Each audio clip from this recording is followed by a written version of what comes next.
ಇನ್ನು ರೇವಣ್ಣ ಮಾತನಾಡಿದ್ದಾರೆ.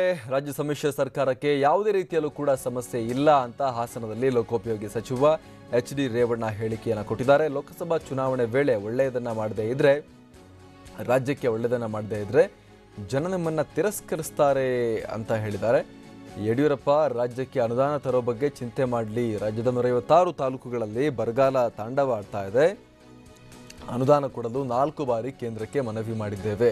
ಶೋಭಕರನ್ನ ಸಚಿವೆ ಮಾಡಿ ಅಭಿವೃದ್ಧಿ ಬಗ್ಗೆ ಗಮನ ಹರಿಸಲಿ. ರಾಜ್ಯದ ಅಭಿವೃದ್ಧಿಗೆ ಅವರನ್ನ ಕೇಂದ್ರ ಮಂತ್ರಿಯನ್ನಾಗಿ ಮಾಡಲಿ ಅಂತ ರೇವಣ್ಣ ಹೇಳಿದ್ದಾರೆ. ಯಡಿಯೂರಪ್ಪ ಶಾಸಕರನ್ನ ನೋಡಿಕೊಳ್ಳೋದ್ರಲ್ಲೇ ಬ್ಯುಸಿಯಾಗಿದ್ದಾರೆ ಅಂತ ಹಾಸನದಲ್ಲಿ ಬಿಎಸ್ವೈ ವಿರುದ್ಧ ಸಚಿವ ಎಚ್.ಡಿ. ರೇವಣ್ಣ ವಾಗ್ದಾಳಿಯನ್ನ ಮಾಡಿದ್ದಾರೆ. ನಿನ್ನೆ ಕೇಳಿದಾಗ ತಮಿಳುನಾಡು ಪಂಚಾಂಗ ಬಂದಿದೆ, ನಮ್ಮ ಪಂಚಾಂಗ ಬರಲಿ, ನೋಡ್ಬಿಟ್ಟು ಹೇಳ್ತೀನಿ ಅಂತ ಹೇಳಿದರು ರೇವಣ್ಣ. ಇವತ್ತು ನೋಡಿದ್ರೆ ಇವತ್ತು ಯಡಿಯೂರಪ್ಪನವರ ವಿರುದ್ಧ ವಾಗ್ದಾಳಿಯನ್ನು ಮಾಡಿದ್ದಾರೆ ಎಚ್.ಡಿ. ರೇವಣ್ಣ. ಸಮ್ಮಿಶ್ರ ಸರ್ಕಾರಕ್ಕೆ ಯಾವುದೇ ಸಮಸ್ಯೆ ಇಲ್ಲ ಅನ್ನುವಂಥ ಮಾತನ್ನು ಹೇಳೋದ್ರ ಜೊತೆಗೇನೆ ಯಡಿಯೂರಪ್ಪನವರಿಗೆ ತೆವಿಯುವಂಥ ಕೆಲಸವನ್ನ ಮಾಡಿದ್ದಾರೆ ರೇವಣ್ಣ. ಚುನಾವಣೆ ವೇಳೆ ಒಳ್ಳೇದು ಮಾಡದೇ ಇದ್ರೆ ರಾಜ್ಯಕ್ಕೆ ಜನ ನಿಮ್ಮನ್ನ ತಿರಸ್ಕರಿಸ್ತಾರೆ ಅನ್ನುವಂಥ ಹೇಳಿಕೆಯನ್ನು ರೇವಣ್ಣ ನೀಡಿದ್ದಾರೆ.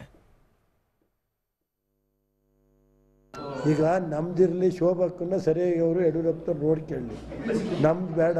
ಕುಮಾರಣ್ಣ ಹೆಂಗ ಮಾಡ್ಕೊತಾನೆ, ಅವರು ಚೆನ್ನಾಗಿ ಡೆಲ್ಲಿ ಒಳಗೆ ಶೋಭಕ್ಕನವ್ರಿಗೆ ಒಂದು ಮಂತ್ರಿ ಕೊಡಿಸಿ ಅವ್ರನ್ನ ಆಸೆನಾರು ಈಡೇರಿಸ್ಕೊಳ್ಳಿ.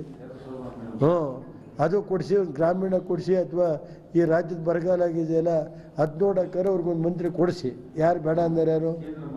ಕೇಂದ್ರ ಮಂತ್ರಿ ಕೊಡಿಸಿ ಈ ರಾಜ್ಯದ ಹಿತವನ್ನು ಕಾಪಾಡೋದಕ್ಕೆ ಶೋಭಕರಿಗೆ ವಹಿಸಬೇಕು ಅಂತ ಮನವಿ ಮಾಡ್ತೀನಿ. ಈಗ ನಮ್ದಿರಲಿ ಮತ್ತಷ್ಟು ಮಾಹಿತಿಯನ್ನು ನೀಡ್ತಾರೆ ನಮ್ಮ ಪ್ರತಿನಿಧಿ ಮಂಜುನಾಥ್. ರೇವಣ್ಣ ಅವರು ನಿನ್ನೆ ಪಂಚಾಂಗ ನೋಡ್ಕೊಂಡು ಹೇಳ್ತೀನಿ ಅಂದಿದ್ರು, ಇವತ್ತು ಸ್ವಲ್ಪ ಅಗ್ರೆಸಿವ್ ಆಗಿ ಅಟ್ಯಾಕ್ ಮಾಡಿದ್ದಾರೆ ಇವತ್ತು ಬಿಜೆಪಿ ಮೇಲೆ.